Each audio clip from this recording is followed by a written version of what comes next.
Hello everyone, welcome to Ravenstar's Witching Hour. I'm your host and head witch, Miss Solaris BlueRaven at the helm this evening. Want to give a shout out to everybody at Revolution Radio, staff, producers, listeners, chat room, and thank everyone for tuning in tonight. And we are 100% listener supported, so if you like what you're listening to, please click on the donate button. We appreciate your support, and thank you for any contributions you can make to this wonderful station. And I want to just take a moment here and make a quick comment about a few things that I felt guided to address. So I'm just going to go ahead and go for it. I wanted to announce, before I announce my guest here, I'm hearing many who think that this is the end times with what is happening on this world right now, and especially in the United States, and based on their religious belief systems, basically. And what I want to mention is, it does not occur to these folks, these cabals are using their Bibles as a blueprint for their agenda. Many religious fanatics are falling into this trap, so I can tell you, don't. The best thing you can do is to maintain a balance on a higher consciousness level and don't get caught in the warp. I am not a Christian in any form, as you all know. I am a magical practitioner, a witch, an ascended watcher, among other things, a remote viewer and clairvoyant, and a lot of other stuff. But I am also aware that the DC area has been desecrated by those who cannot hold the pure light consciousness vibration of source energy. The original Masonic design is in alignment with universal law and light consciousness. The cabal squatting in the area at present are why that power spot is spewing entities and madness. They cannot control the amount of energy at the apex of the area, especially with the ascension energies bombarding this planet. It will simply drive them insane, and of course you are seeing it on this timeline. So those of you who are those who are trained in mystical teachings can hold and direct the vibration, anchoring the higher light design onto this country and world. And I will say nothing more about it other than the design is not satanic. Those occupying that area are evil and disconnected from source. And if you have the right beings in the DC area, the vibration shifts to a universal light consciousness. The inverted pentagram is basically a representation of spirit descending into matter. It is the law of grace. A lot of people are misrepresenting that symbol as well. It is how you use this symbolism, is how you work with this symbolism. It is what is in your heart, and it is also knowing the design behind the form, which many do not. There is a celestial lineage associated with that matrix. And Masons are not satanic, not all anyways. I hear this a lot, and I come from a very high Masonic family and lineage on my mother's side, so obviously I'm addressing this with concern. There's good and bad everywhere. I have a lot of Masons in my family, and they are high-ranking Masons, and they are certainly not satanic in any form or design. There are many mysteries pertaining to the founding fathers of America and the intricate, intelligent design which was created to protect this great country and not destroy it. Let it be known that off-world species were in contact with our founding fathers, and the DC area is still a hotspot because of them, not the current cabal. In other words, our founding fathers set a beacon up for off-world intelligence, which were good beings, by the way, and symbolism is powerful. So if you do not understand the geometric language and code beyond the symbol, you will assume too much and know too little. Now would be a good time to have divine celestial intervention without a doubt, considering what's happening in this country. And let me also remind those in the illusion of power in federal government, you do not own this country in any form or the people. That's all I'll say about that, okay? And at this point, we will discuss that on another episode of my show when I'm taking calls. But I will be taking calls in the second hour, and if you would like to call in, the number is 347-688-2902 or Freedom Screen on Skype. And a quick reminder, if you do call in, please keep your question or comment brief and professional, and of course profanity is not allowed or encouraged. You are listening to Studio A, and my special guest this evening is Cassandra Vanzant, and I just love that name. It's quite beautiful. Cassandra Vanzant is an author, speaker, internet radio personality, and channel, and artist for the ETs. Cassandra's journey began after a near-death event. This passage awakened her psychic and channeling abilities. She sought answers and insights from the experience into the unknown realms from her spirit guides, angels, and extraterrestrials she encountered while out of body. Cassandra's channelings have produced appearances on Prescott's AM, Light, Access 13, The Anderson Show in New York, Conspiracy Theories with Jesse Ventura, LA Talk Radio, numerous magazine articles, Radiance Now, 1111, and LightworkersWorld. Also 2 published books, 2012, Coming Out of the Coma, Star Family Messages, A Mission of Exchange book. And she has a website called www.area51museum.com and also www.createspace.com. And, of course, she has special engagements, which include a trip to Europe to provide extraterrestrial messages, appearances in Las Vegas, Arizona, and California. So please welcome Cassandra to the show tonight. And, Cassandra, are you there? I am, Solaris. It's great to have you on this evening. Thanks for coming on the show. Thank you. I'm glad I met you that day back in May. Me too. Talk about synchronicity, huh?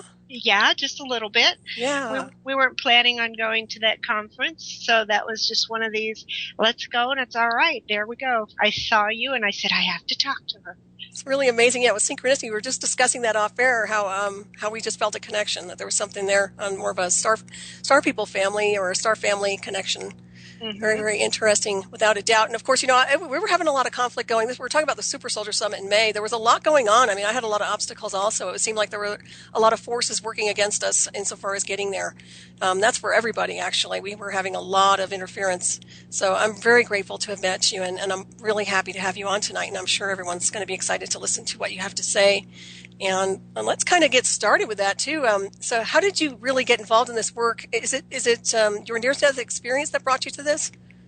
It was. That's what started the whole thing. And a near-death experience is somewhat of an eye-opener. You know, uh, no pun intended, because you're dead. But it is an eye-opener because you get to see what it is that happens when you do leave your body, when your spirit leaves your body. At the time, I had been involved in a car accident where I had a close encounter with a windshield, and then was trapped underneath the dash of a car and had to be cut out. I was taken to the hospital in total blackness as soon as I hit the windshield. But when I got to the hospital, I remember slightly waking up, just opening my eyes a little bit, and I was in a room all by myself. And I remember just sort of looking around a little bit, and then I felt my spirit leave my body. And this was not an inhale, it was an exhale from inside. It was, you just knew, it just came right out. And I remember looking in the hospital and seeing my body lying on the bed or the stretcher. I can't remember which one it was, but I was all by myself in that room, and kind of looking at it and not giving it a second thought, and then going up more through the ceilings and the floors of the hospital and moving towards the outside. I was on top of the roof, and I remember it was my ethereal body, so it was an outline of my body. I remember looking up to the stars, and just like a cat, when a cat has its eye on something, they just go for it. That's what I did. I just went for it. That's where I knew I had to go. And when I did this, I started going up, and I found myself on, and I don't want to call it a level, but just a holding place a little bit, because I was in the midst of some beings, and I was in the middle, and they were circling me, and one was my angels, my guides, and my beings, my ETs. And each one of them said something to me, and when they were finished, I would turn to the next one, and they would say something to me, and then so on. After I was done with that, I said, okay, I need to leave now, because I know I'm dead, and I am going to find God. So off I went. I started going up farther, and I was going through an emerald green tunnel.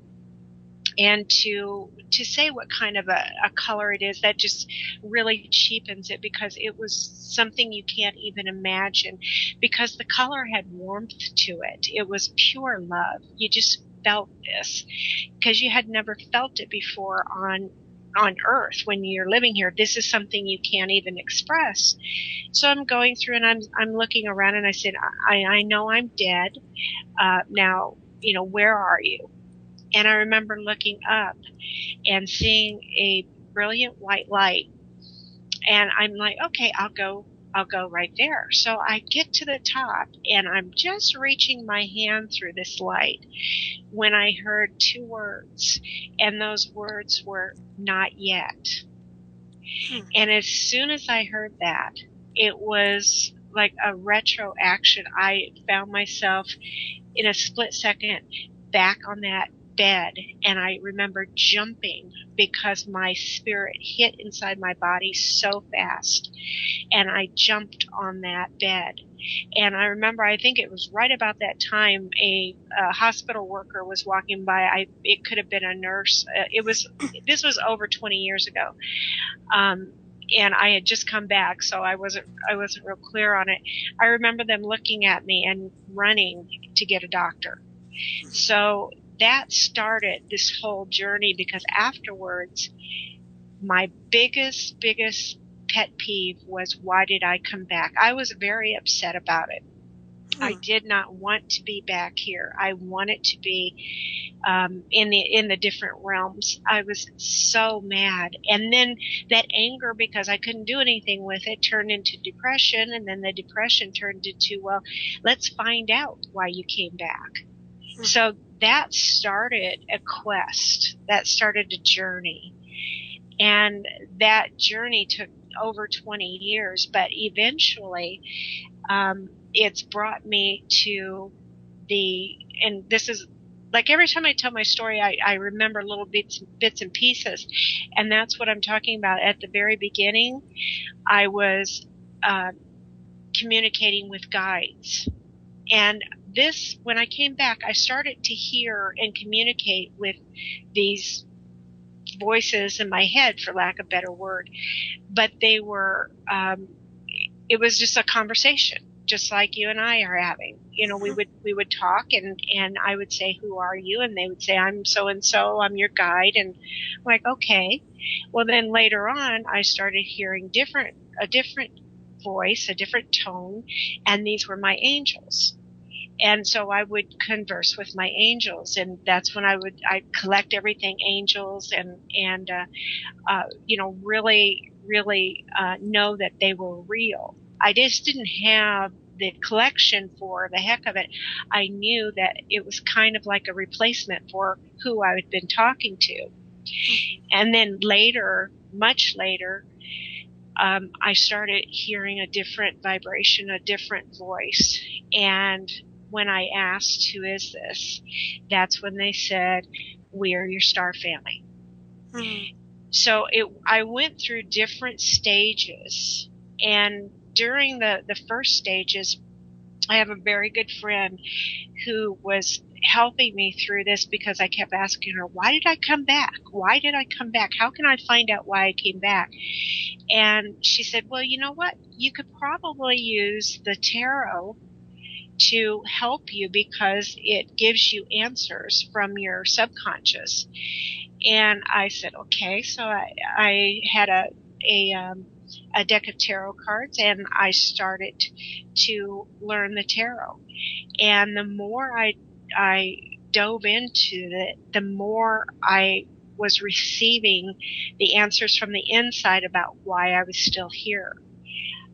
That opened up a lot. And then, of course, my psychic abilities got more strong, and I started giving readings to friends, and then more things started opening, and I thought, now I know I can help people realize why they're here, or what it is they're supposed to be doing. And it wasn't until, I would say, about 3 or 4 years ago, when I was giving readings to people, this just happened all of a sudden. I'm sitting there and I'm laying out some cards, and I'm looking at them, and they made no sense whatsoever to me. This was the first time. I don't know. Do you read cards? Yes.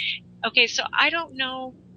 It was the strangest thing, because I would always get, whatever it was that the person needed through the cards, I would get the symbolism, or I'd see the answers, or see the picture in my third eye.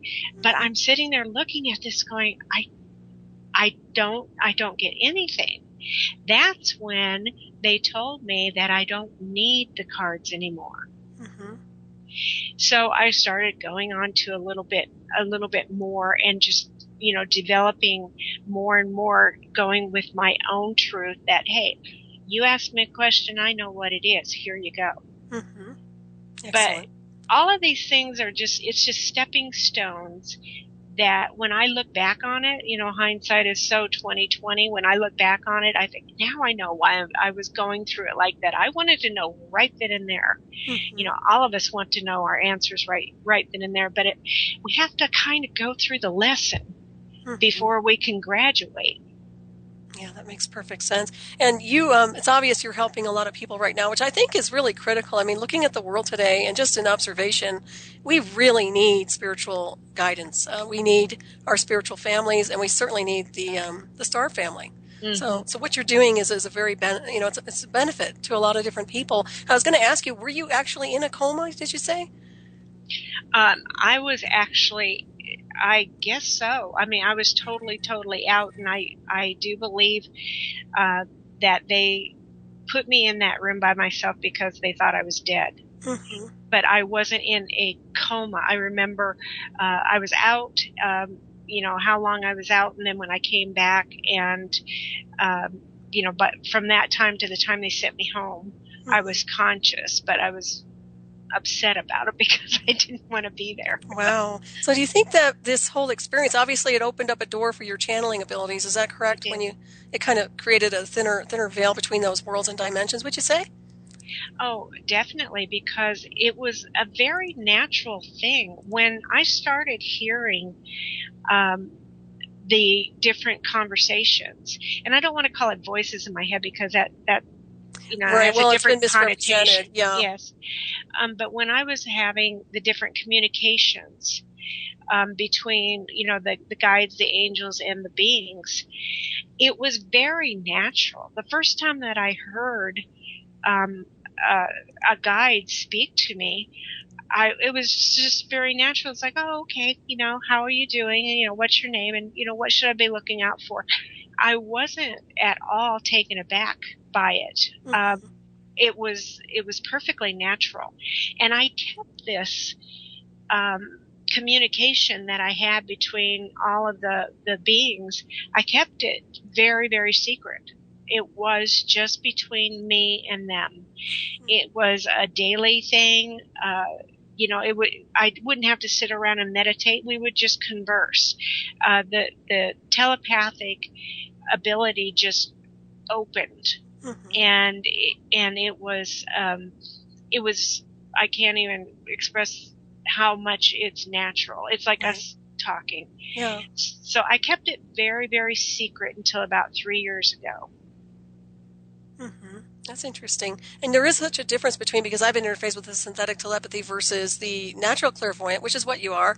And I mean, that is you're right, it's such a smooth transition, because when you're working with the spirit world or with ascended beings, they are very gentle and they're always love conscious oriented. And that's how you can usually tell.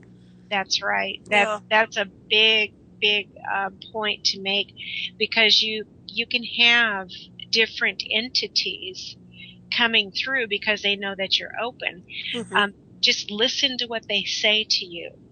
That's how you can tell the difference, because they will never demand or belittle you. They will always come with a very much loving presence. Exactly. And you just know it. It's like, yeah, okay, because this is what your spirit is. So it connects with that. Yeah, that's so beautiful. And I mean, that's where everybody's heading, truly, on a spiritual level. Once they start activating their higher centers, it's really that nice, smooth transition into that type of clairvoyant ability. And it's a real beautiful type of gift once you start fine-tuning it. And it's a very special gift, obviously. And so how did people receive that when you started coming forward with your guides and your information?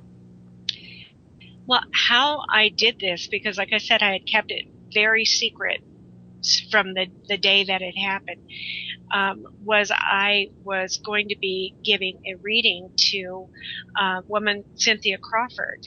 And I said, I'm going to give you a reading. I just got these new cards, and they're based on UFOs, and, has all the images and everything on it. And she said, well, okay, you can give me a reading.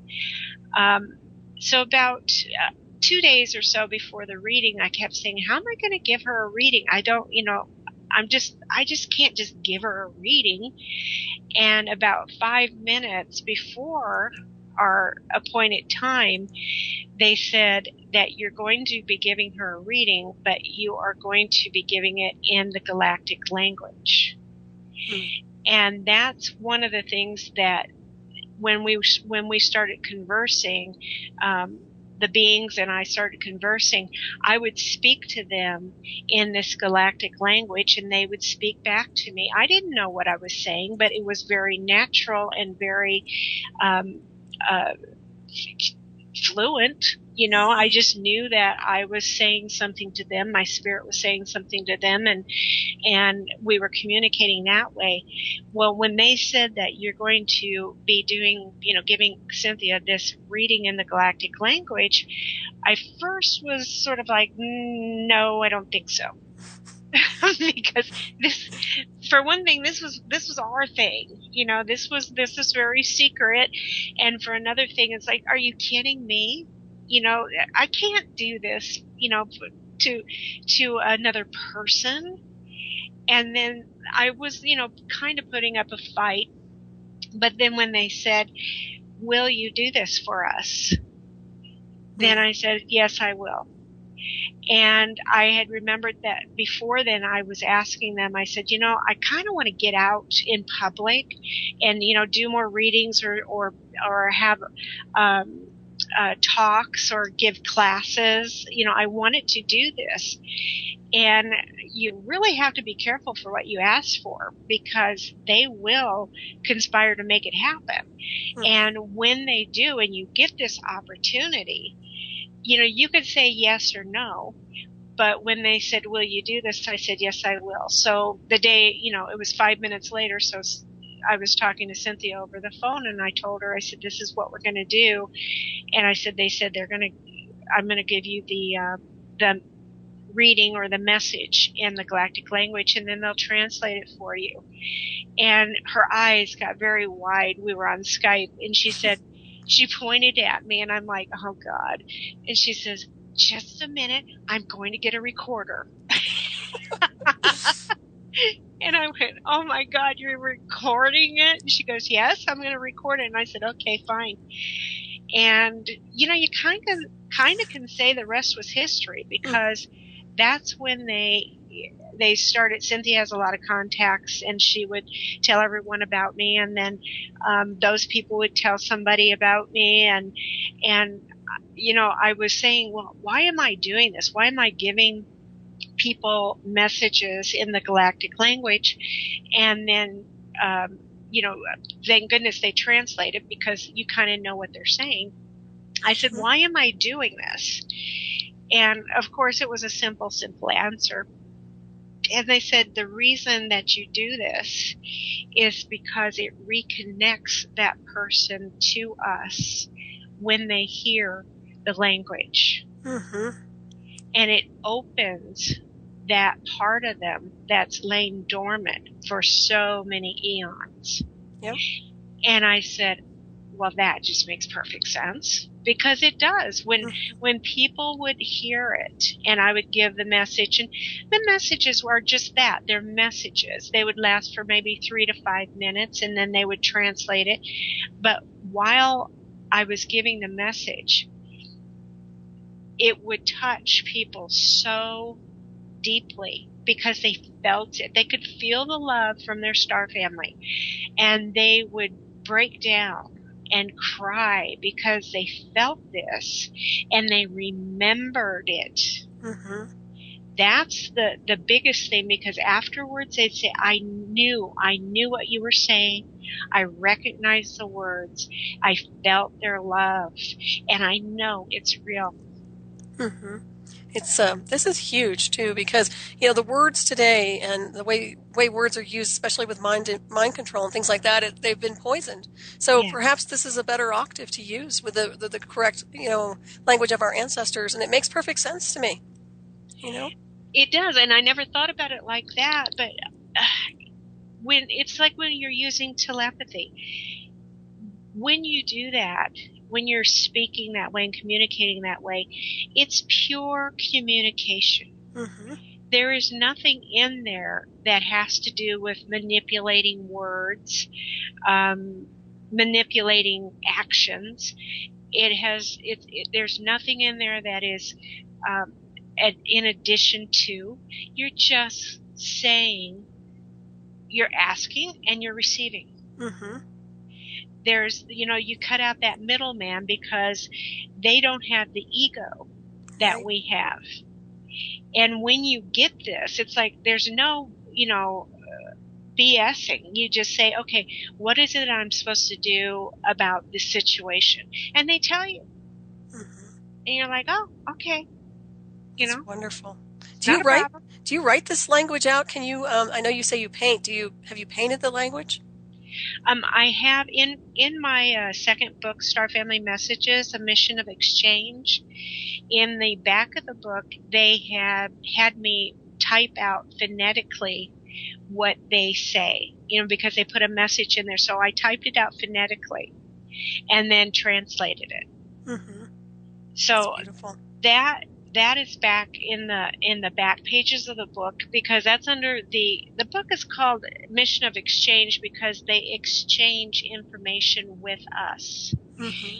And a lot of the exchanges have to do with questions and answers, because I've done a lot of readings, and I call these Star Family message readings, because people will come to me and they'll say, I want to know about my star family. I want to know, who they are. I want to know, what about the planet, or what about this? Or I had one lady say, what do they eat? Mm. They just want to know about their star family. What was their mission? What type of work did they do when they were with them before they come to this earth? So a lot of things that they had me put in this book was the Q&A. So these are common questions that people ask all the time, mainly because someone out there who picks up this book or orders it, their question may be there. Mm-hmm. So if they can get that one burning question answered, then who knows where that's going to take them. Oh, exactly. It's an activator at the DNA level. Yeah. It is. That's the whole thing. The activation from the language, the activation from the thoughts that they put in here, because that's another chapter. They let you know, like, what they think of humans, and they're very loving, very, very loving about it. They also had me put 13 of the images, their portraits that I draw, and I channel these portraits. This happened, I've only been doing this for a year. Mm-hmm. August of 2012, I'm driving home, and all of a sudden they said, you need to draw us. And I said, okay. I have no art supplies. I mean, I haven't drawn anything since high school. And we pull over, and I ran into a local store, and I bought some oil pastels, some paper, and went home and drew my first one in like an hour. And the first one's called the Alatar. And if you go to the website and enter the art gallery, you can see the Alatar in there. He's purple. It's got the purple background, and he's just kind of looking at you so lovingly. And when I drew that, I had no idea what I was drawing, because I just took these pastels and started drawing lines. That's how I knew they were channeling it through me, because I don't know what it's going to look like. Mm-hmm. And when I finished, I put down the oils, and I looked at it, and I went, wow. And I showed my husband, and he said, oh, we're keeping that one. I said, well, yeah, because I was supposed to draw them. But little did I know, from that day forward, I was drawing like 4 or 5 a day. Wow. And they were just coming through. They're like, come on, we're going to sit for you, for lack of a better word, and I need you to draw us. And it's like, okay. So a different a different being or species would come through. Every time I'd get done with one, then I'd start on another one. And they had me put this in the book so people can see the images and not be afraid. Right. Because we have so many different analogies of what an ET looks like, and they're all bad. Mm-hmm. You know, they're all ugly and, you know, have big bug eyes and they're black and, you know, the whole shot. But I know that you said that you had looked at the artwork, and do you see any blackness in those? Mm-mm. No, not at all. I mean, like them. They're so colorful. Right. And you can see the expressions on their face. Yeah, they're not ominous and they're not negative. No, not at all. Yeah. And I found out that when I do draw these, only the positive beings come through. Mm-hmm. So even though I have some in there that are of like the reptilian type family, they're still positive beings. Mm-hmm. So they had me put those pictures in there so people can get you know, it's like, here, this is really what you're talking about. We're not talking about something that Hollywood's created or we've been conditioned to picture. Right.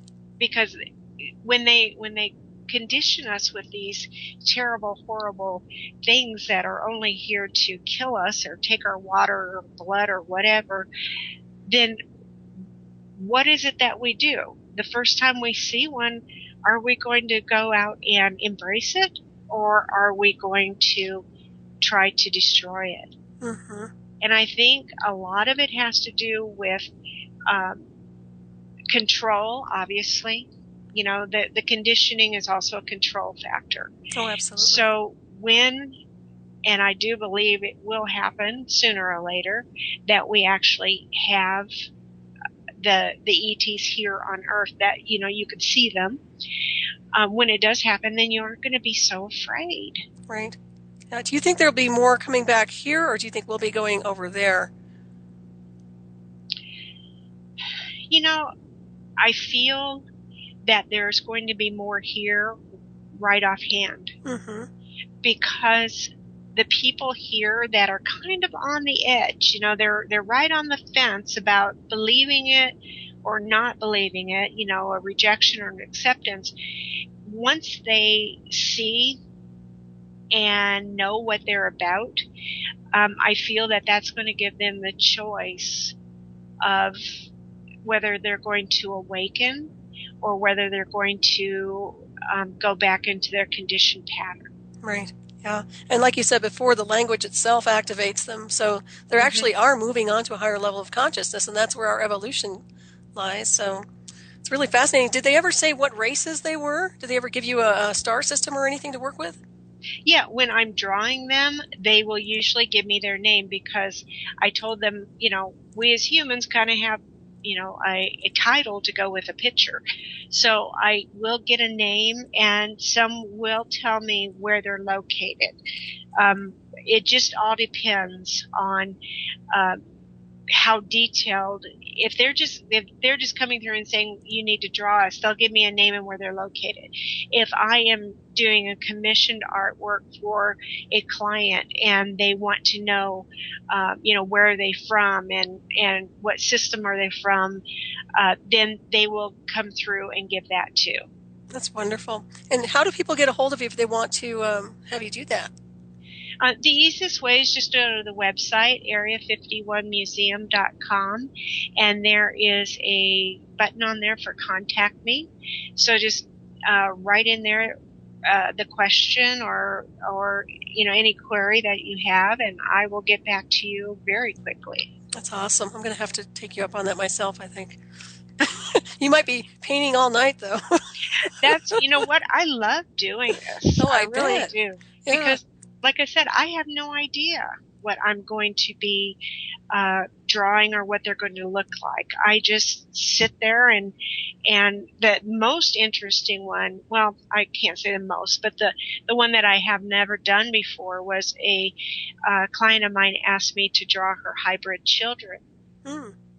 I've never done that before. No Wow. one's ever asked me to do that. Mm-hmm. And I said, okay. You know, it's not me doing it, so I don't get nervous about it. Mm-hmm. Because it's like when I'm doing a Star Family message, and people write in. I have them send me questions. You know, either 5 questions or 10 questions, depending on how long of a reading they want. And they send me some really tough questions. You know, so if it were up to me to try to figure out what the answer was, I'd be in trouble. Mm-hmm. And once I got over that, because they said to me, you are not the one supplying the answers. We are. When they said that, it was like all the pressure in the world just went off my shoulders. It's like, that's true. Mm-hmm. Right. That's interesting. And do you also incorporate healing work with your readings? I do. Yeah. Another gift that they gave me, and again, these are just, you know, foundation, is called a tonal vibration. Nice. And the tonal vibration came about, again, with the use of Cynthia.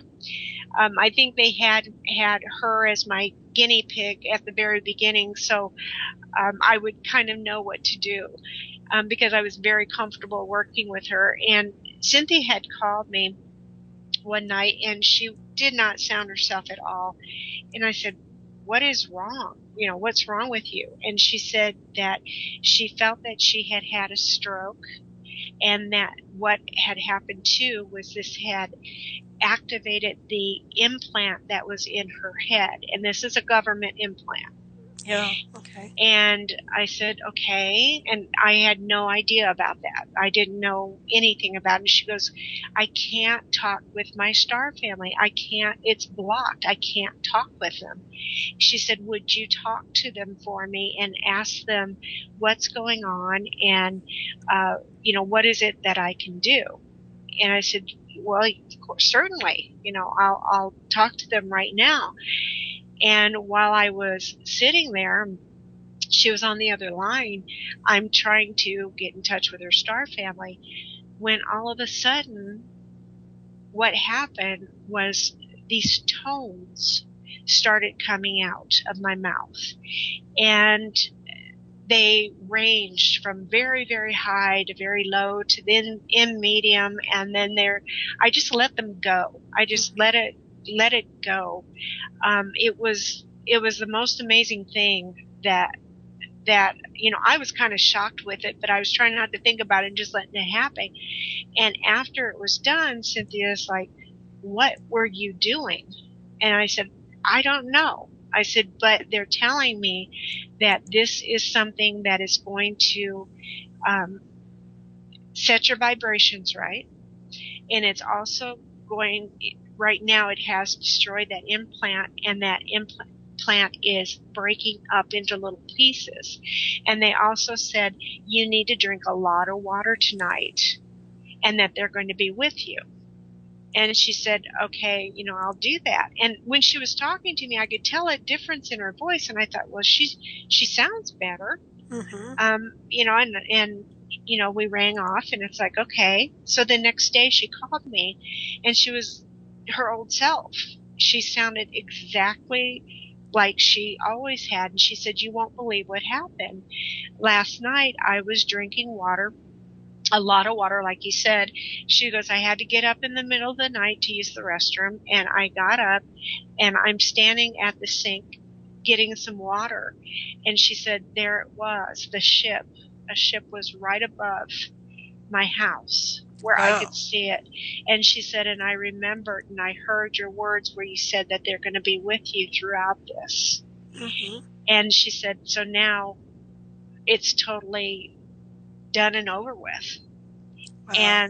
And I said, you know, wonderful, I love this. And I asked my beings, I said, so what do I call this? And am I going to do this for everyone, and they said only those that need it.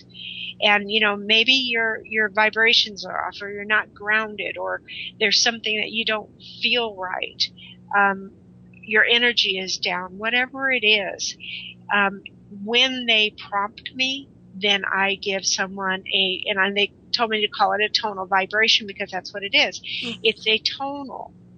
And when I was performing one of these for a lady in England, and when I was done, she said, do you know that this is likened to and almost could be exactly what the Aborigines do?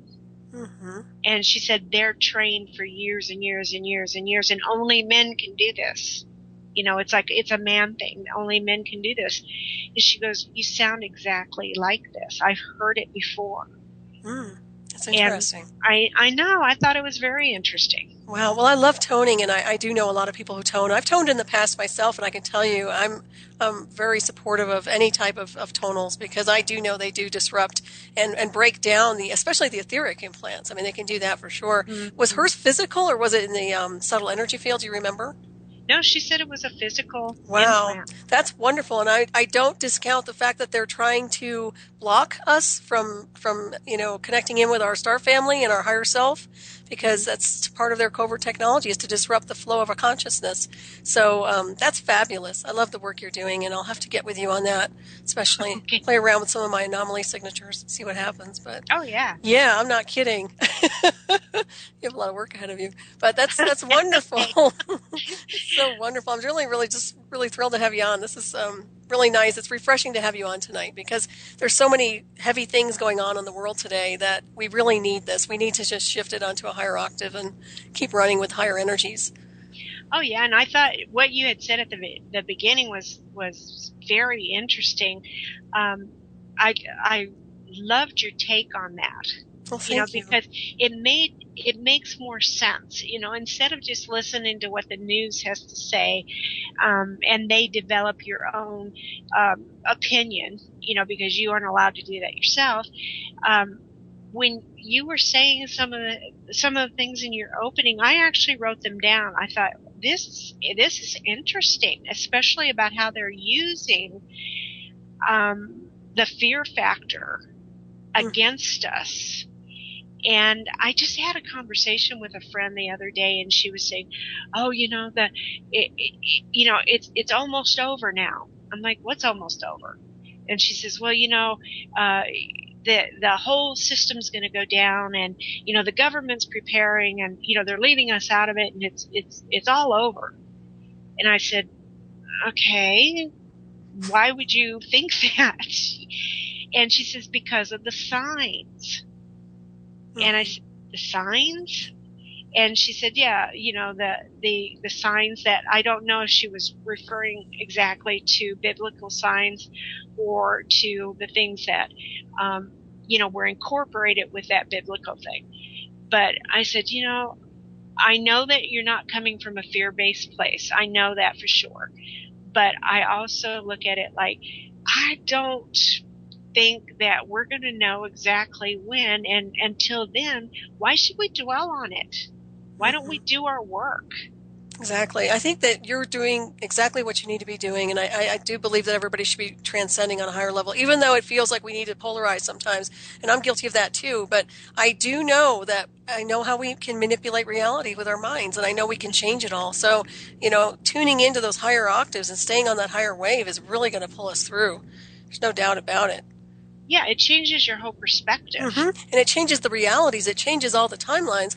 And also with the celestial backup, that's the backup we need, is our star family backup to assist us in moving through this drama that they've created. And I find that to be the only solution, quite honestly. That keeps ringing true to me anyway. Oh, yeah, and I so agree with you when you say it's this drama they created. A lot of these things have been happening. I don't want to say dramatic events, because it's just drama, because they're trying to cover up something else. Absolutely. And when I see something like this that's happened, it's like, okay, so what are they trying to cover up? Let's look past it and See I what the agree. real thing is. Yeah, and it's looking to the stars for the answers, because I feel like the solution is actually what's happening in the heavens right now, and that's affecting us as star beings, which we are.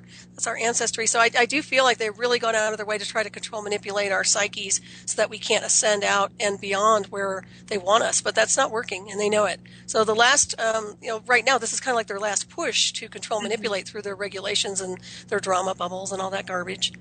The So, drama bubbles. yeah, it truly is. Yeah. Do you ever get any messages from your star beings, the people you work with, the beings you work with, about the world? Do they ever give you any heads up? Friends of mine ask me that a lot. Have you heard anything, from your beings? That's what they always say. And I said, no, I haven't, because I find that what I do, what my mission is to do here, is to help other people, to awaken them, so maybe they'll get the messages. I'm not the whole, I don't prophesy. I'm not an oracle or anything like that. If I sit down and I specifically ask, what's going on, or what's going to come out of this, then they will let me know. But I don't do that. That's not what I do. I say, okay, who is it that I can help today, and what is it that I'm supposed to do? Because a lot of people do. I do get that question a lot, and I just don't sit there and do that. It's dividing my how do I put it? It's dividing my energy. My energy is focused towards helping people awaken, and to do that by opening them up again with a galactic message, to help them to know that their star family is real through a portrait, or to write books and to let them know what's going on. That's what my mission is, because when I'm working with someone and we have a session, I said, okay, my job is done. Now you are not dependent on me. That's not my thing. I don't want you to be dependent on me. You can come back to me every once in a while, but now you're open. And usually at the end of a session, if somebody wants to do this, I will work with them on the telepathic thing. And I'll say, okay, let's you are open. So let me prove this to you, and let's do a couple of exercises. And let's see what you hear. So we'll work on it like that. And as soon as they start hearing, then I say, now run with that. And know that it's opening, and you can just take it from there. That's what you need to do. And a lot of people, I never knew I could do that. It's like, well, yeah, you can. Exactly. But it's been so covered over. When they had me write the first book, the 2012 Coming Out of the Coma, they had me write that one because it told of the history from like the very beginning to about right now where we are, and then a little bit into the future. And when I say it tells the history, it's like how we came here from the heavens, how we were sparks, created, and we came down because we wanted to come here. We wanted to experience. We wanted to be towards the time, that frame that we're in right now. We wanted to be people who could change other people.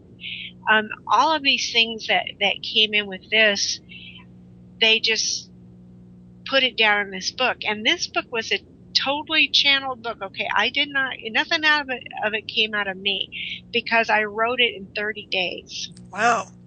And I had it in print form in like less than 40 days. Awesome. So this is what I mean. It was very fast. And the second book I put more thought into, because I had to look up questions and answers and all that.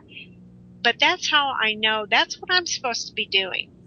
I don't need to be doing everything else. There are people out there that is their specific mission is to gather information or to see what's happening and put out a call or a warning.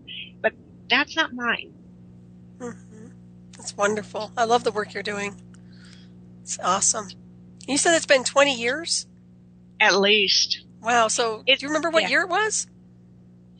Oh, well, 20 years. Let me do the math here. I should probably do the math too. I do. Okay. Okay. It's like almost 10 here, so I'll say it was 93. That sounds... I was just wondering what was open at the time you were receiving all that data. That's very interesting. What do you mean what was open? Well, there was so much going on. I mean, we had the harmonic convergence and then was it the harmonic concordance that came up afterwards? A lot of timelines happened where we had some big energies that opened up on a galactic center. And I do feel like there was a download, a huge download on so many different levels. But I'm wondering if you were so close to those dimensions already that it might have really enhanced a lot of things for you. That's why I was curious insofar as what year it was. But I'd have to double check that too. It's been a while since I've looked at my ephemeris. It's very interesting. I just find your whole path very, very faded on some levels, wouldn't you say? I would say so, yes. Yeah. And you know, the very beginning when I started receiving messages, you know, or I was communicating with my beings, that was okay. Mm-hmm. I would have been perfectly fine to stay like that. But then they added more and more to it. So they added the, you know, we're going to be talking to other people in the galactic language. Now we're going to be doing tonals. Now we're going to be painting our portraits.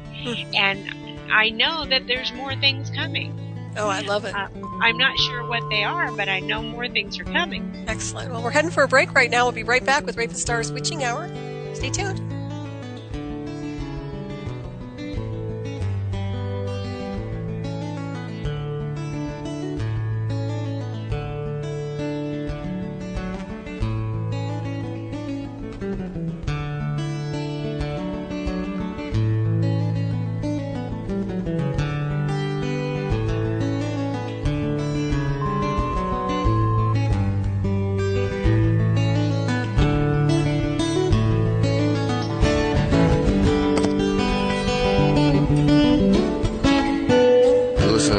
Radio at freedomslips.com, and we'll be right back after this message.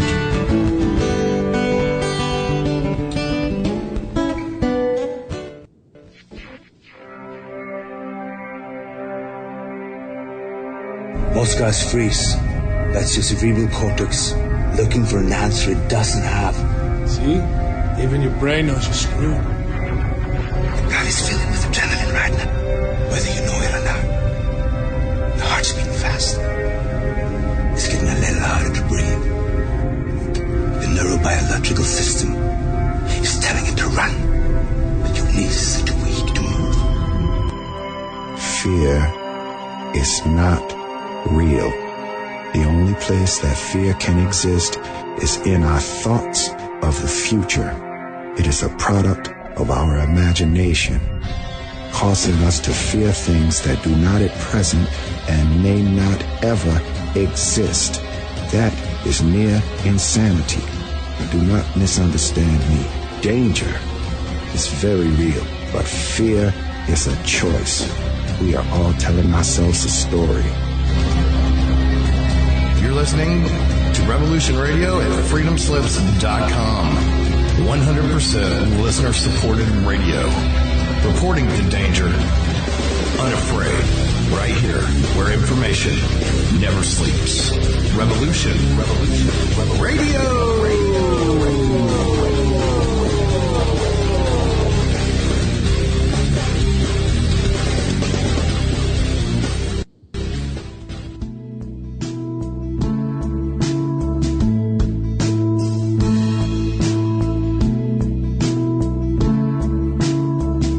Is your data safe? Do you have the necessary information to assist you in confidently living through just about any survival situation? Is survival and gardening, off-grid living, medical knowledge, or even natural or man-made EMPs on your list of personal concerns? Do you have your documents and your personal information in a safe place in your hands where you know where it is? Well, check out our preloaded EMP-proof thumb drive. Over 3 gigs of survival documents and how-tos, plus the USDA offline food preservation website, and much, much more, including a surprise bonus we just can't tell you about here. With plenty of room left over to store your most important documents. Imagine if a megavirus or a computer failure took out your bank, or all the banks for that matter. Are your banking records safe in your hands? So when they get things fixed and repaired, you can say, hey, look, this is what I had. You have it. I want it back. Is your personal data safe? Family records, addresses, phone numbers? Well, squeeze on over to freedomslips.com. Yes, that's www.freedomslips.com. Click the banner on the homepage for the EMP-proof bullet drive to get the full scoop of everything that we offer. So, folks, keep your data safe for your peace of mind. Revolution Radio, freedomslips.com. You don't need to expect us. We're already here.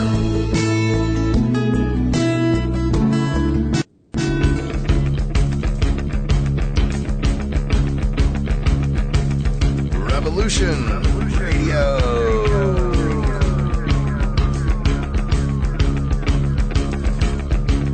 You're listening to Revolution Radio, freedomslips.com, 100% listener-supported radio, and now we return you to your host.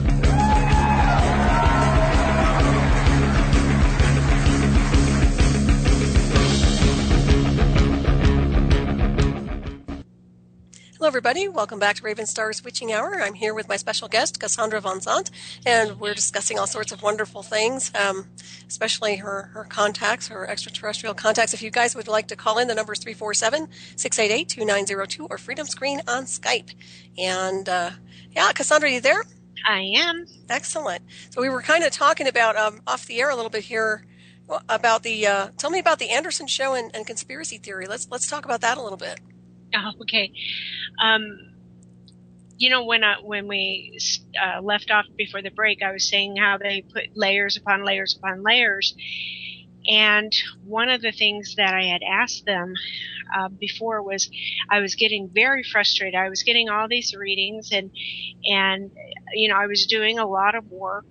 And I said, I really, really need and feel that I need to speak to a group. And can you set that up?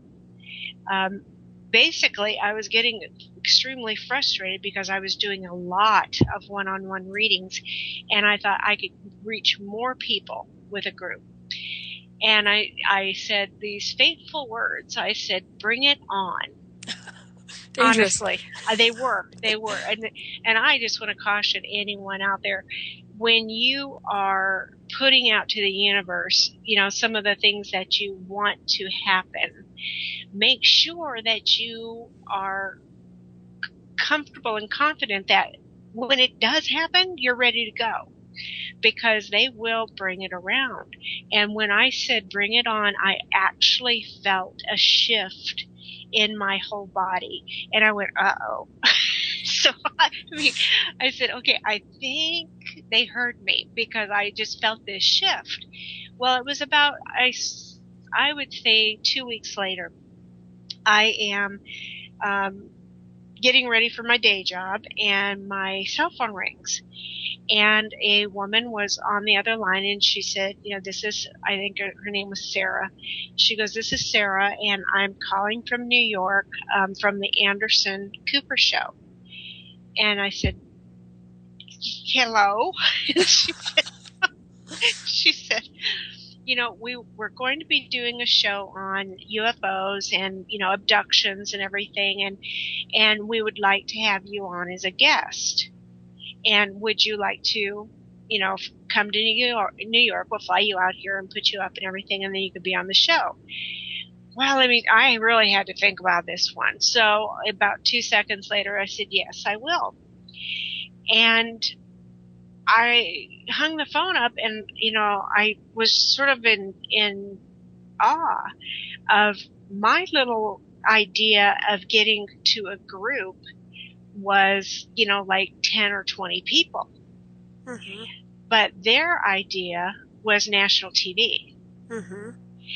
And I know, go figure, So I said, thank you. This is exciting. This is thrilling. This is what needs to happen. And I went there, and I believe it was April of, I think last year, or I believe it was last year that the show aired.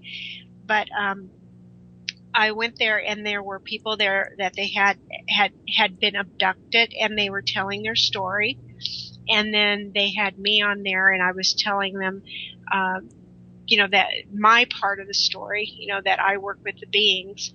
And of course, the people who had been abducted, they were confused, and, they were scared. Some were angry because they didn't know what had happened to them. But then I was putting my truth out about, the beings and what was going on. And then they had me do a backstage reading for two of the ladies that were on the show. So I went backstage, and I gave them each a reading in the galactic language and let them know what was going on and why this had happened to them. Well, one of the things that happened out of that was I found out that people were just starving to learn more about this, because I received so many emails. I think I received like 300 emails in 2 days. And they were like, I know, I want to know about this. I heard you. And, I've always wondered, and I didn't know who to turn to. And it was such a blessing, because I was there to help those people. Of course, there were people in the audience, and the hosts, the snicker. And yeah, that's what I was wondering. Mainstream, how did yeah. they treat you? I figure he's such a, well, I won't go there, but you know what I mean. Well, actually, he treated me very respectfully. And I didn't realize it, though. The people in the audience were more, because I was focused on talking to him, and the people in the audience, they were showing them, like, rolling their eyes and everything. It's like, that's okay. That's but tacky. That's okay. I know, but still. I wasn't there. I wasn't there for them. I was there for those people that, interesting. I just love this part when somebody would reach me and I'd be talking to him. I said, so how did you hear about me? And they said, well, I just happened to be sick that day, and I was home, and I just turned on the TV. And there you were. And I love stories like that, because it's like, yeah, you just happened to be sick that day. But no coincidence. Yeah, really. But when things like that happen, and the people that I helped, that's what it's all about, because I knew that I was going to be up against, the people that didn't believe, but I also knew I wasn't there for them. Right. Exactly. And then about,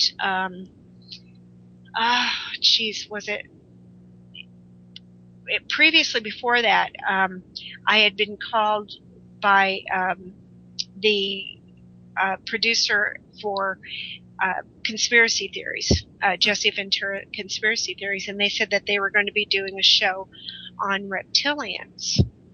And would I go there? And they had a person there that said she was a hybrid, reptilian hybrid, and could I communicate with her star family? And I said, well, sure, why not? So I went on that, and they showed her speaking and me communicating, and then they showed a lot of they had other segments on there too, but again, that reached so many people, because I wasn't afraid to speak with a reptilian, because I knew that this reptilian wasn't, quote, bad.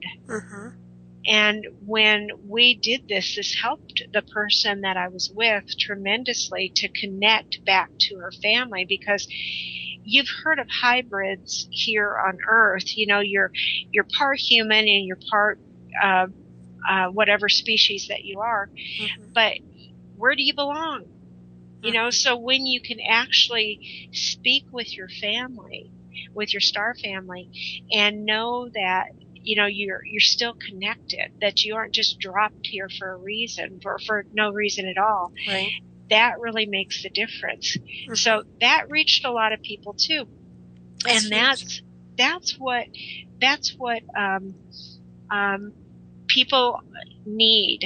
This is the hunger that I felt, especially when from the Anderson show, I got a great big response from that. From the Jesse show, I got a response too. Mm-hmm. And so much so that the people that I had worked with, I'm still in touch with. Oh, that's great. Yeah, and they're always like, come out and do another show, and we'll book you, here or book you there. And that's how they know the importance of it. They're just in the business, so they don't know, they're not coming from the metaphysical standpoint. They're in the business and they know the importance of it. Right. This year, my artwork, like I said, this is the August was a year that I'd been drawing this. So this year I believe it was August, I was invited to be in the MUFON convention, and they were having their convention in Vegas, and they had an art gallery. So they had me and some other artists who are in the metaphysical drawings or sculptures or whatever it is that they had. They had set aside an actual gallery for all of us to show our work. Oh, nice. Yeah, that's great. Oh, yeah, it was wonderful. And if you go to my website, you can see I put a little little clip together. Right. Yeah. Of all the artwork that I had there. It took up like half the room, more than half the room, because like I said, I've been doing like 3 or 4 of these drawings every day. And then I have people that commissioned me to draw. So I have those drawings and, all of these things that are happening, and the groups that want me to speak. I went to Europe because a friend of mine that I had been called to her group, would you come and speak to my group? She is from Europe, and she told her family and her friends there about me, and they said, let's go because they want to hear you. Mm-hmm. And I said, all righty, here I go. Got a passport, ready to go. And that was interesting how that came about too, because about 6 months before, I kept hearing my guides kept telling me, you need to get a passport. And I said, am I going somewhere? And they're like, you need to get a passport. It increased in frequency, where they kept saying, you need to get a passport. So I said, all right, I guess I'll get a passport. So I had gone down to filled out all the paperwork and everything, and gone down to the post office to deliver this. And it was the day before Thanksgiving. And I thought, okay, I'm not going to get this and probably till next year, probably until January, because the government with, holidays and everything, I'm not going to get a passport. Mm-hmm. And the lady even said, wait 3 or 4 weeks. I said, okay, not a problem, because I'm not going anywhere. And then, 14 days later, I had my passport. Wow. And about a week later, my friend called me and she says, do you want to go with me to visit my family and friends? And you're going to be speaking to them in the star language. And I said, I guess so, because I have my passport. Ta-da! I know. That's wonderful. Yeah. Well, you listened. That's good. I know. It was just something that I really, because it keep bugging you a little bit, like, got to get your passport. You got to get your passport. I even told my husband about it. He goes, are you going somewhere? He said the same thing that I did. And I said, I don't know, but I feel I really have to get this passport. So, long and short of that, that group meeting that I did turned into an international thing. Mm-hmm. And fabulous. I have clients all over the world who have found me. I have one client in Paris, and I asked her, I said, how did you find me? And she said, I just sat down and started surfing the web. And I said, you just started surfing the web and you just came up with my name? And she said, yeah. And she said, the minute I saw your picture, I knew I had to call you. Wow. And I said, all right. You know, I love stories. I love, you know, the how did you come to this point right here? Because I always know it's the universe that's putting these people in my path. Totally. And it's these souls that I'm supposed to reach. And apparently there's a lot of them, but that's okay, because I'll be attracting the ones that I'm meant to teach and guide. And you know, they're going to be hearing me one way or the other, because it's supposed to happen. Oh, absolutely. Yeah. Well, I love the internet for that purpose. I mean, it's great. Yes. You can touch people around the world. I mean, that's the good side of it, you know, for networking and meeting all these wonderful people. It's excellent. Yeah, you do. You just have that energetic about you. Like I said before, I really felt like I knew you when I first met you, and I don't get that with a lot of people. Really don't. I'm very guarded. So it was very interesting when I met you. Yeah. But that's that energetic. It's still that star seed, star family thing, I'm sure. Right. And it's also a lot of those things, because they've opened up because some of the questions that people ask me to ask their star family are about past lives. And they say, where, you know, what was my most significant one, or where was I from, or, you know, why am I here right now because of, you know, what unfinished business do I have, or what am I supposed to be doing? And that's one thing that I didn't know that I could do. And I said, okay, you know, they want to go into a past life or past lives and see what's going on. So, you know, take me there. And a lot of them, they go back to a certain point, and then when I reveal it to the client, they're like, oh my God, that's why such and such and such. And I didn't even know what their issue was in the first place.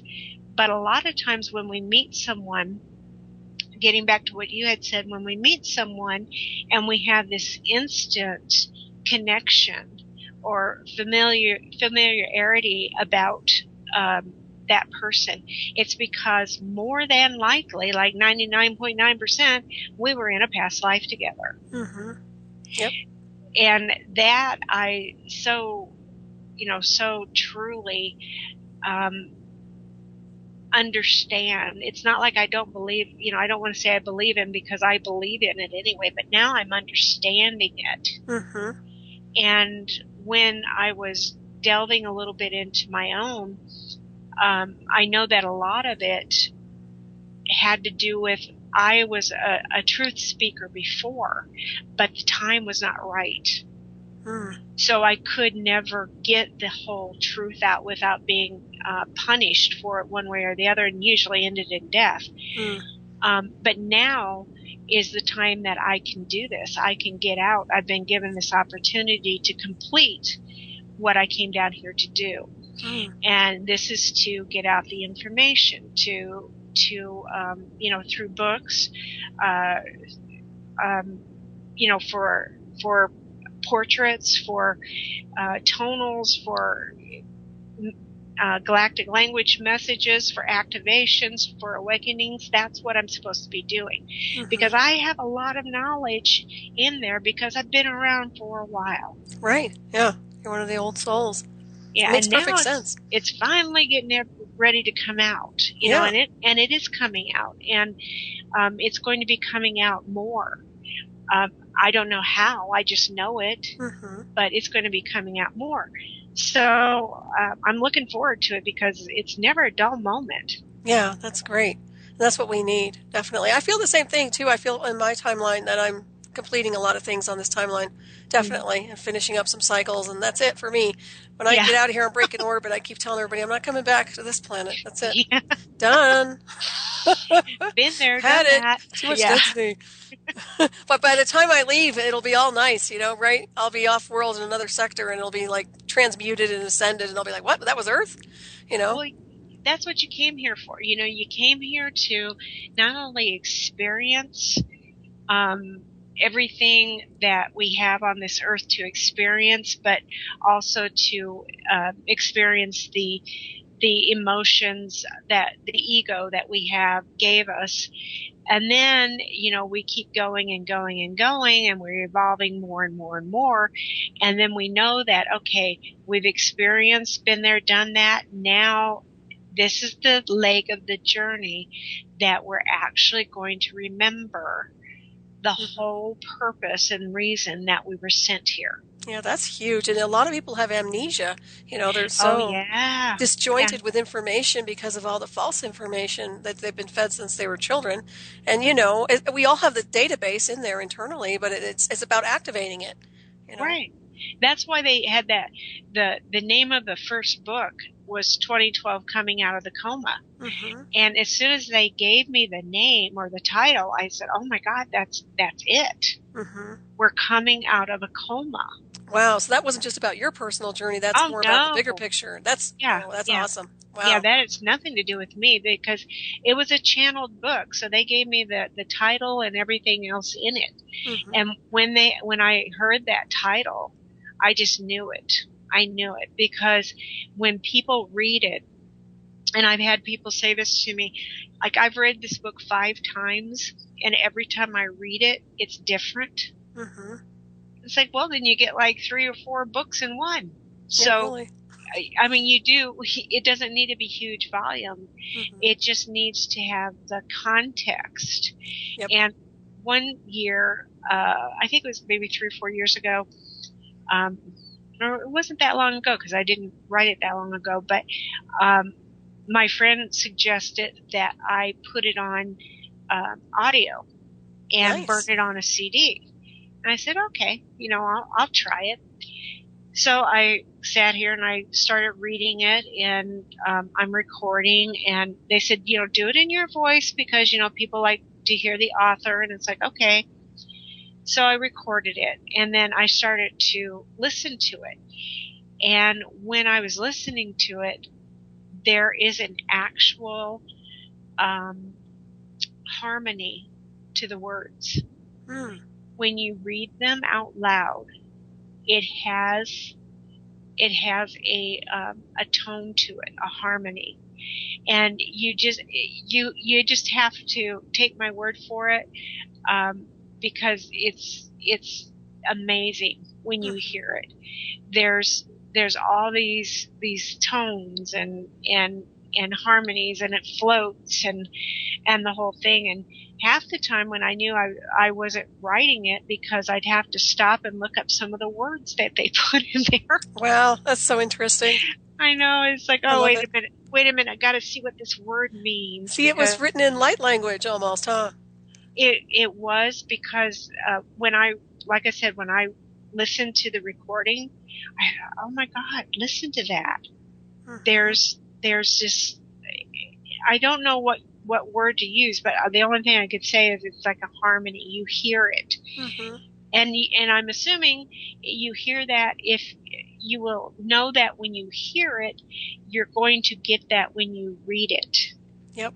Absolutely. And not knowing or knowing, it doesn't matter. But I know when I was signing these books, I asked them, I said, what should I put in here, for a autograph? And they said, put in it, read and remember. Oh, that's nice. I know, isn't it perfect? Yeah, it is. What's interesting about you is that I've come across a lot of people who are healers and channels and this and that, and I've been on the path. I'm very, very old soul, so I can spot real sincere beings opposed to frauds. And I have to say, Cassandra, you're one of the most sincere, enlightened beings I've encountered in a long time. So I'm really glad you're here on this planet, and I'm glad you're on my show tonight. Just wanted to interject that. Yeah, I can just tell. I just know that you're pure intent and your messages are clear and enlightened, and I really, really support your work. And so I just wanted to bring that up. But you're right. It's just amazing how you can crank data with the right source energy. It's like a scribe, pretty much. Yeah, it's fun to do that. You know, you write a book in 30 days and then look at it. It's like, oh my goodness. Yeah, you know, really. and this was all while I was doing my day job, you know, so. What were you doing in the daytime? Yes.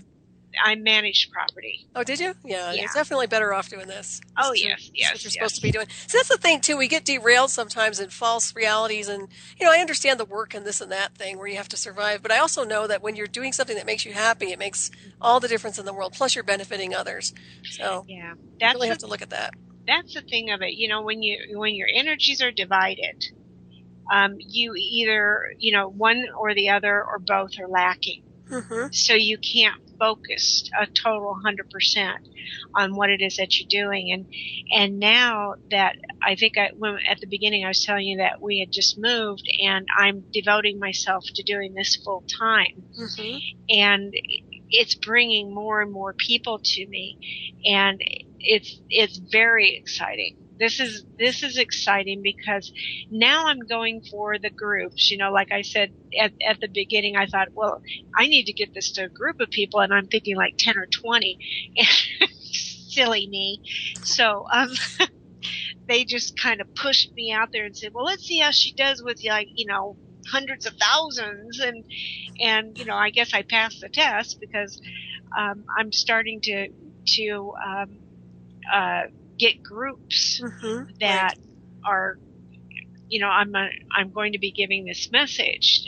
You know, you want to come and hear it, and that's what I'm setting up now. I think that's good. Yeah. So that's like a group seminar thing you're doing, workshop. Yeah. Yeah, that makes perfect sense. A talk and also a class, you know, so I'm going to incorporate both of them. I'm going to be having a talk about, you know, where I came from and how I got up to here. And then the most important thing that my beings are saying to teach someone is telepathy, is to remember who they are and to reconnect. And it's so easy. Most people think it's the hardest thing in the whole entire world to do.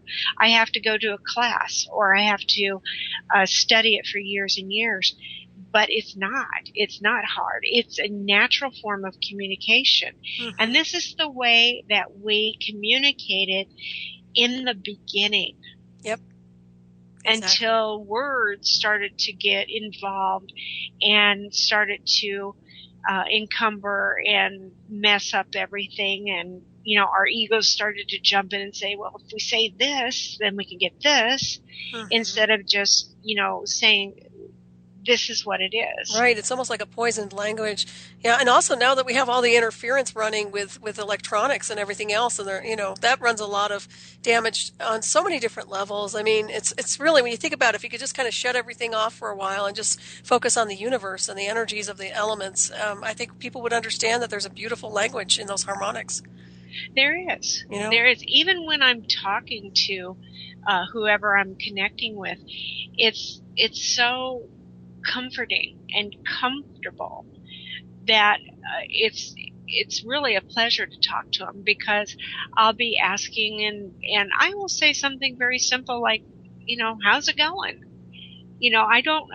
It's not like they're not unapproachable. That's exactly the part that in the first book, the Coming Out of the Coma book, the first thing that they put in there is about the deity that they're referring to, the creator. You know, they said that the controllers here on this earth were saying that the creator was not approachable, and you had to go through us, right, the middleman. To get to the creator. So don't even think about trying it yourself. You know, and then it just kept evolving and controlling. And then you know, they threw them a bone and, you know, they were happy with that. And then, more and more control. So that when I was writing that, it was fun to write it because I didn't know what the next chapter was going to be. So I'd sit there and go, wow, that's really interesting. That's great. So give me more. That's just awesome. And it's spot on, too. I mean, insofar as having our lives interrupted by middlemen trying to control, manipulate our connection to source, whatever you want to call the divine. And we don't need that. I mean, we're already plugged in, and people need to be reawakened to that, but they're not. And it's funny because there are a lot of people asleep, and they are in comas. And, you know, the one thing you can do, which you are doing, obviously, which I love, is the reconnection part, because they need to remember their divinity, and they need to remember who they and what they are at the starseed level, at the celestial level, which of course is being, you know, kind of erased by I don't want to say these cabals. I mean, they're really going out of their way to rip that away, the spirit and the soul, and that's just not acceptable. You know? That's what I've seen. Once the word's out, or, you know, it's not like everyone is going to get this. You know, that, I mean, we have to accept the fact that not everyone is going to understand what we're talking about. Just like when I was on the Anderson show, I knew that there would be people on there that wouldn't accept it, but I didn't care. Right. Because I knew that I was put on that show for a reason. And whether I knew it right at the time or not, it didn't matter. I just knew that this was made possible for a reason. So not everyone is going to get it, and even now, not everyone's going to get it. I'm sure there's people that will probably listen to the show or are listening to the show going, "Are you kidding? You know, like, what universe is she from?" Well, you know what? That's okay. That's where you're coming from. That's, you know, your truth is your truth. My truth is my truth. I'm here to just say it. You don't have to believe me. You know, do you think that I would have believed, you know, 20 years ago I would be doing this now? Right. Yeah, it's interesting how life works, isn't it? It is. I know. I got in that same different orbit, you know. I never predicted a lot of the stuff that would have happened to me. It's quite interesting how it all pans out. And yeah, all you can say is, you know, I do trust the universe. That's the one thing, that's the one steady in my life, is my universal compass. That's the one thing I'm plugged into. Well, even with this show, you know, when I was talking to you in May, you know, which seems like, you know, 100 years ago. Right. I was talking to you, and I just gave you some real quick little bio about me. And you said, well, you know, how about if you come on my show? And I'm like, okay, you know, not a problem. I didn't know I was going to go, because I didn't even know you had a show. I mean, really, that's the first time I ever saw you. But I said, okay, not a problem. So we were, you know, over the months trying to set up a time and a date, and, you know, one thing led to the other, and then it's finally, okay, October? Are you serious? I know. Are you serious? October? Well, okay, I guess, because all of these things, you know, I always look at this, the perfect timing thing. Right.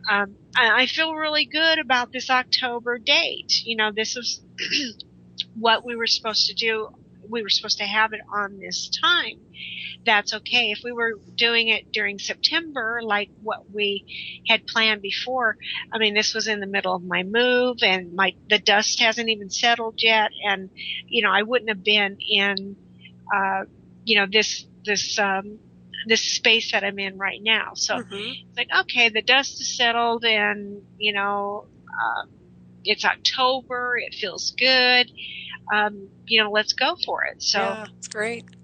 Here we are. It's awesome. And you're in Arizona, right? Yes. Okay. So that's where people can actually, most of your sessions, well, they're done on the phone though, aren't they, or no? Most of them, well, since I moved and I'm doing this full time, I am attempting to find a small office or some place that I can meet with people and do a face-to-face, you know, one-on-one. But most of them are done over Skype because I have a lot of international clients. Obviously, I'm not going over there all the time, but I do a lot of my sessions over Skype, which are just as personal and accurate as if it were face-to-face. So that's the great thing about the internet, and especially Skype. Yeah. And all my sessions are recorded. Yeah, that's awesome. Yeah, so that was another thing that I just came upon while messing around with Skype one day. It's like, oh, you can get this thing and you can record your conversations, and it's $30 for a lifetime. And I'm like, sign me up. Yeah, it is very convenient. It is, and people really appreciate that because it, I let them know your job during this whole thing is to listen. That's it. Put the paper away, put the pen away. Don't be thinking, just listen. Because all of this is recorded. You'll get it, as soon as the session's over. But your job is to listen and to take in what they have to say. Because that's what you want. You asked for this. This is what I'm giving you. And let's not have any distractions, because by the end of this, you're going to know and feel, and your vibrations are going to be raised higher than when we first started. Totally. That makes perfect sense. And it does happen. I mean, they let go and they allow themselves to move on an energetic level, which is really nice to see. I was going to ask you, did you, I don't know if you ever talked about it or not, but did you ever see a UFO yourself besides the contacts you have? The only one that I saw was a couple of years ago, where I was out walking at night, and I remember looking up at the sky and seeing this really, really bright plane. And I looked at it, and I was by myself, of course. I looked at it and wow, that plane's light is really bright, and plus it's flying low. And I'm looking at it more and more, and it stops, and it's, just got the bright light, and it's like, wow, that plane is really just, just stopping right there, and the light's getting really bright. And then all of a sudden I'm thinking, wow, planes just don't stop right in the middle of the sky. And I was looking at it more, and then I saw it turning, and it was like a square that was on end, and it was turning different directions, and then it stopped, and it got brighter and came closer and closer, and it just flew right over me. Wow, that's interesting. Oh, it was wonderful. And of course, like, I'm being sarcastic when it says, of course I was by myself, because I'm like looking around like, did you? And, and where's the camera? Where's the camera? Yeah, nobody saw it. And I thought, that was really a gift. See, I look at it as a gift. It's not something that, it doesn't scare me or frighten me. It was a gift. And that was the only time that I can remember that I actually saw a ship. So, yeah, in answer to your question, yeah, I have saw one. I've seen one. That's cool. And Arizona seems to be kind of a hot spot anyway, but I like the energetic. Arizona has a lot going on with it right now, it seems. But how has the energy felt to you this past week, just out of curiosity? The energy... Just in the world or in this country, have you noticed anything unusual, or does it seem the same as it always is? Well, the only thing that I could say, the earthquake that they just had, oh my gosh, I've totally forgot what country it was in. Do you know what I'm talking about? I haven't been paying attention. Yeah, no. They just had an earthquake, and I can't believe I forgot. Anyway, they had one, and I remember feeling very off balance for a couple of days before it happened, and I didn't even put two and two together, and then all of a sudden it's like, such and such had an earthquake. I feel those energies. I feel Mother Earth's energies more than I feel the above the Earth energies. The people that, or entities that want to mess everything up. I feel Earth energy more and what's going on. That's good, actually, that you're plugged into the Earth opposed to the others. Yeah, when they had the tsunami in Japan, that was when I first realized it, because for like a week before that happened, it was awful. I was depressed. I couldn't figure out what was wrong with me. I kept feeling off balanced. My vibrations were like down to nothing. I couldn't ground myself. Wow. Or if I did ground myself, it'd be totally, unearthed right then and there. It was an awful, awful experience. And I remember calling my friend saying, I don't know what's wrong with me. I can't shake this feeling.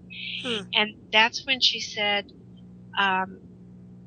this may be something that's attributed to Mother Earth. Something may be going on. And I'm like, well, okay, but, I don't know. And it wasn't the next day that I saw it on the news when they had the tsunami there. And as soon as that happened, then it went away. The feelings went away. So yeah, I do get sensitive when it comes to earth changes. When storms and things are coming, I get very sensitive about that one. But that's what I've been feeling as far as that goes. And anything else, with current events that are going on or whatever, it doesn't hit me. It doesn't hit me like that. That's why when people say, have you heard anything? It's like, no, not really. And I haven't felt anything either. That's good. Some people pick up on so many different things. I've had people contact me and tell me they've been just really on edge or they feel this way or that way. And a lot of it's atmospheric. Sometimes it's like what's happening in our government. And sometimes it's like with you, planetary shifts. And so I used to be really sensitive to planetary shifts until I was inducted. And then I just have like a skin on me that's really sealed. I mean, I don't get that empathy anymore. Not the way I used to. It's really interesting. I don't know if that's good or bad, quite honestly, but it's different. Yeah. Well, it's probably because you don't need it anymore. Yeah, that too, because I think it took away a lot of my attention on a lot of different levels. And now I'm more grounded. I'm just super grounded. I'm almost too grounded, Yeah, but, and you're focused too. Yeah, I'm like a laser beam. Right. That's what it is. I mean, some people are scattered, their energies go, from here to here to here, but you're just sort of like zooming in. Yeah. And there's not anything good or bad about it. It just is. That's what you're supposed to be doing right now. Yeah. That's what I think too. Although I do kind of miss that extra sensitivity I used to be. I mean, I don't know. I've changed. I've morphed so many times over, but I think we all do that. I think we started growing and evolving spiritually, and then we change. And even if we run into certain circumstances that change or alter our life in a different way, we still keep mutating and changing. At least I do. So it'll be interesting to see what happens, 10, 15 years for everybody down the road, if we're even on this planet or not. I keep getting the vision that we're going to be off world. And I mean, I don't say it like a doom and gloom kind of thing. I just feel like something big's going on. And, we're done with the system. It doesn't work anymore. So it's going. And, so that's what I see anyway. But well, so with that, I can totally agree with you. Because, we could talk more into the things that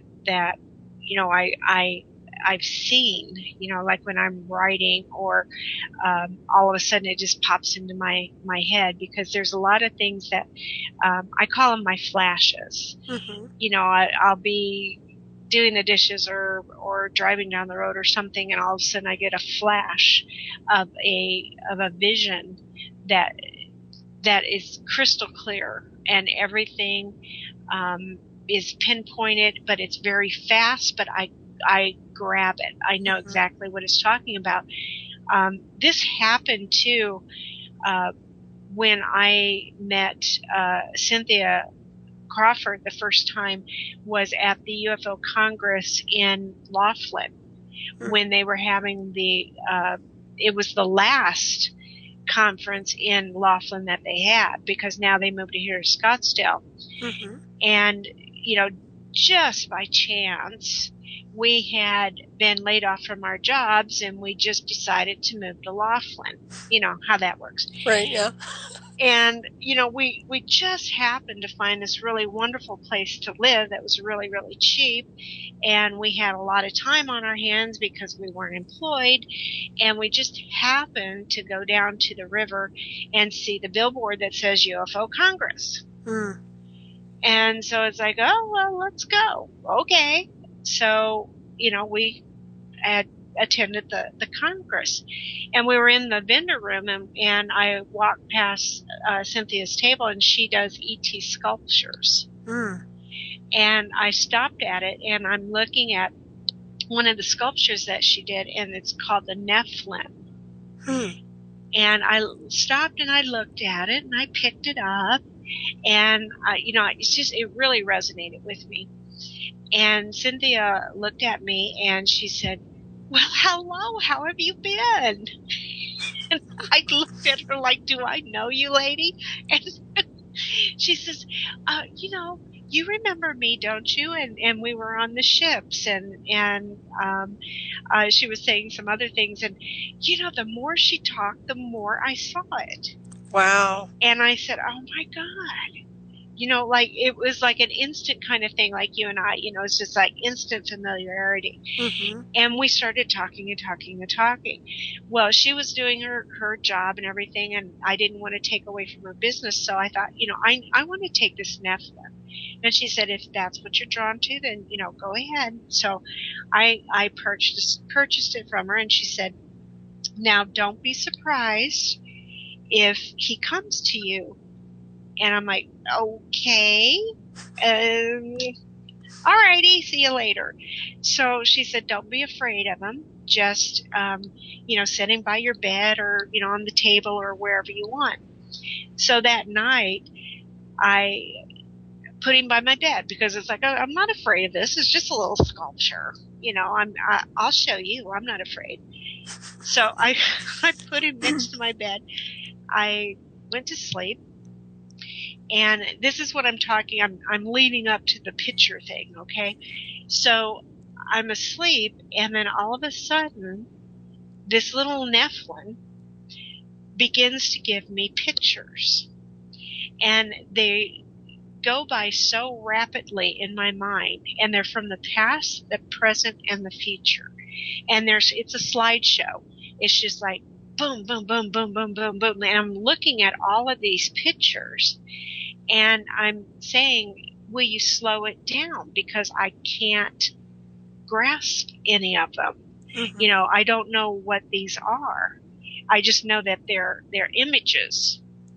And he said, don't worry, because they're being downloaded, and when you need them, they'll come to you. And I said, well, okay, if that's, if that's the way you want to be.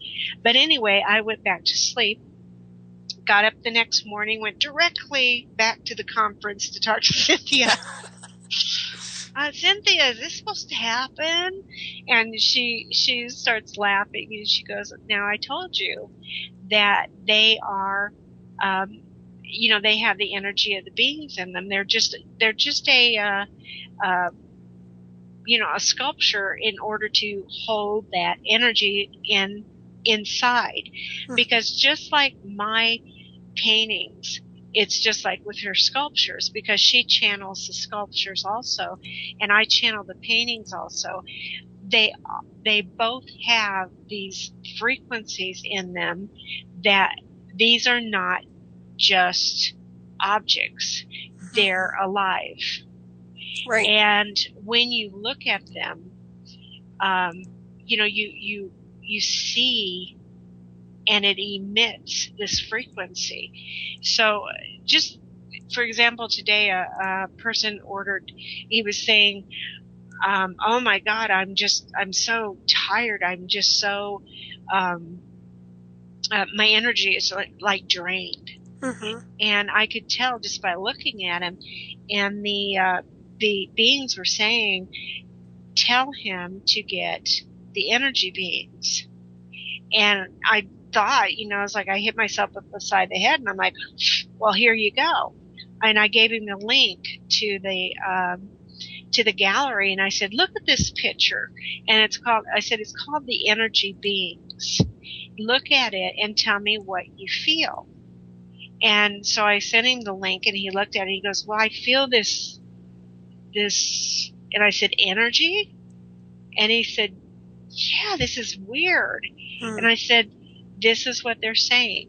that if you want to, get the energy beings and put them on your wall, or put them, wherever it is that you can sit there and look at it, or you just have it in your space so it sends out that energy around you.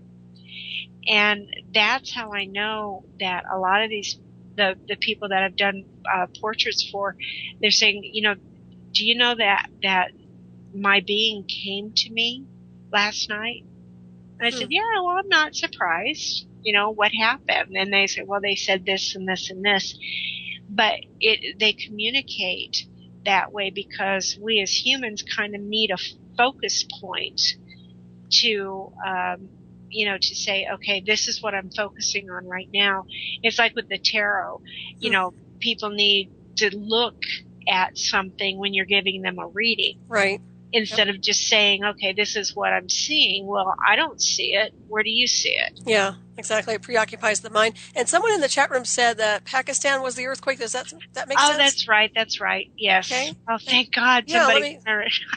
Thank you in the chat. Let me make sure I remember who you are. I would have remembered it about midnight, and I would have given you a call. That would have been great. That's cool at 54. Thanks for acknowledging that. Thank you so much. Yeah. So I didn't realize that. I knew there was an earthquake somewhere also, but I couldn't really relate the name. So that's really interesting. Well, I can't believe we're almost out of 2 hours here, but I just want to wind this down a little bit. Let's run everybody by your website and how they can get a hold of you one more time. Area51museum.com. On there is a place that you can contact me. If anyone would like to see a clip of when I was on the Anderson show, you can go to CassandraVanzant.com, and that clip is on there. Unfortunately, I didn't get anything. I don't think I have a clip on there from the Ventura show, but you can see it somewhere. I think it was on YouTube, or they might have taken it off. But anyway, that was on there. So anyone who wants to get a hold of me, just go through my website, send me an email. If you have any questions about how I can help, just go ahead and ask away. Or if anybody is interested in knowing what their star family looks like, I would be so totally happy to draw that. That's awesome. And I realized, did I pronounce your name wrong? I said Vanzant. It's Vanzant?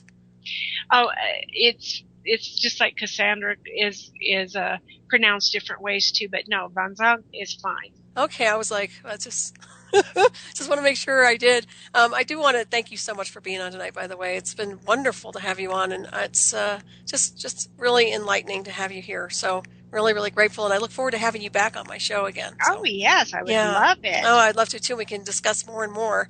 And I just want to thank everybody in the chat room and everybody at Revolution Radio, producers, listeners, everyone who's been helping me out behind the scenes in there. Appreciate it, Jerry and others. So please join me next week when my special guest will be Peter Moon. And stay tuned for Shiny Side Out with David Dunger and Becky coming up next to sail you on into the night from down under. And we still have a few more minutes here. Cassandra, is there anything else you'd like to close with? Anything in particular? We have about 4 minutes, maybe, plus or minus. My books, if you want to look at those, they're on the website too. Great. Excellent. Okay. And there was something else I was going to ask you. Mm-hmm. I can't remember where it is. Don't call me at midnight and ask me. Oh, no, I can't do that. But I do have your Skype number, too. So. Oh, okay. Yeah, you can do that. Okay. So, well, do you have any advice for anybody down the road? Anything you'd like to relay to the American people right now while they're caught in the drama? Sure. The one thing that I feel very strongly about is don't be afraid. Do not fall into the fear. The one thing that the beings express is that the fear is what's going to keep you down. So there's all sorts of help. You can look towards yourself, look inside. When you look inside, that's where all the answers are. And if you need my help or anyone else's help who's a light worker, then go to them. Don't be afraid of it. I mean, what's it going to hurt? Mm-hmm. Exactly. Yeah, exactly. And do you teach people how to access these beings? Well, you actually open the door for them. So do they eventually get it? Apparently they do, right? Yeah, they do. Okay. They do. They will come back and say, yeah, I was talking to, my star family, and I'm supposed to be doing this and this and this. And it's like, great. That's excellent. And do you teach them toning at all? I know that's more your thing with the beings you work with. Do you offer that insofar as teaching them how to tone, or no? Well, since I wasn't taught it, it just came to me. This may be something down the road that I'm supposed to be doing. You just put that little thought into my mind, so you never know. Yeah, it'll be a class. Yeah, thanks so much. Just one more thing for me to do. Oh, it's wonderful. Oh, yeah. Like I said, I know that there's more things that are coming. I don't know, exactly what it's going to be, but I know that they aren't just going to leave me at this stage, because it's just opening doors for so much more. It really is. It's really branching out. And you also, do you do dream work too? Do you work with the dreams, or no, dream analysis or anything like that?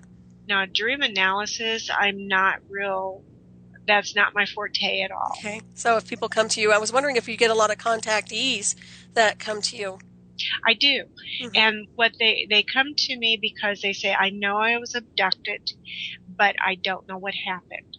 And why was I abducted? What happened while I was abducted? Or, what are they trying to say? Or will you tell them to stop? Or, whatever it is. Because when they come to me and they want to remember, that's when I go to the beings that took them, and I have them give me what happened. Excellent. And when I relay that back to the person, they remember. Nice. That's when it triggers, and it's like, oh, that's right. But why did they put me to sleep? I didn't want to be asleep. And it's like, well, because you're a human, and they didn't want you to be scared. And it's like, they're not doing all these things to be hurtful. Most of the people that I have that have the contact are being downloaded with information. And this information is to be used for later dates. And it's also a safeguard and safekeeping. That makes sense. That makes a lot of sense. And like I said, you work with the good guys. You work with the... That's right. Yeah, you're not working with the what I would say they were on a lower vibrational frequency, wouldn't you? The ones that are more deceptive and negative. Yeah, they have their own agenda.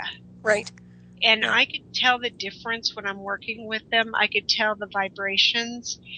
People say, well, how do you know you're talking to your guide or to your angel, to your star family? I said, because I recognize their voice. I recognize that vibration. I know who it is. And those vibrations, those are the only ones that I allow to come around me. And, they have a unique vibrational signature, right? Oh, they do. They definitely do. That's why, like at the beginning we were talking, it's when you are in contact with entities or beings, you'll know just by what it is that they want you to do. Exactly. Or what they're saying to you. Well, it's been a pleasure having you on, Cassandra, and I'll definitely have you back. I want to thank everybody for tuning in tonight. Have a wonderful weekend and be safe, everybody. See you next week.